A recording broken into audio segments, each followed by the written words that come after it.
सत्य समाचार न्यूजला लाईक करा, सबस्क्राईब करा आणि बेल आयकॉन दाबून ऑल सिलेक्ट करा. नमस्कार, आपण बघत आहात सत्य समाचार मराठी न्यूजमध्ये आपले स्वागत आहे. मी असलम नगरे. चला बघूया आजच्या. नाशिक वडाळा रोडवरील जेएम सिटी कॉलेज येथे शाळेतील विद्यार्थ्यांची वाहतूक करणाऱ्या वाहनांवर दंडात्मक कारवाई करण्यात आली. यावेळी मोटर वाहन निरीक्षक प्रतीक कापसे, मोटर वाहन निरीक्षक योगेश सपिके यांच्यासह वाहन चालक एस खैरनार उपस्थित होते. अशाच प्रकारे सतत मोहीम राबविण्यात यावी अशी मागणी सर्वसामान्य नागरिकांकडून करण्यात येत आहे. सत्य समाचार मराठी न्यूजसाठी प्रतिनिधी इम्रान अता, नाशिक.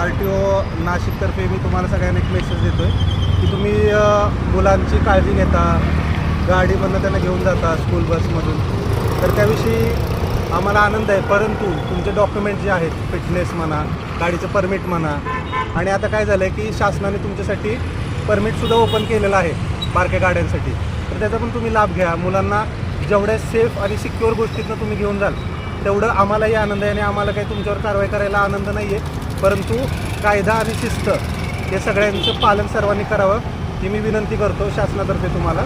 आणि तुम्हाला सर्वांना चांगला व्यवसाय व्हावा, व्यवस्थित तुम्ही कायद्याच्या कक्षेत राहून काम करावं यासाठी शुभेच्छा.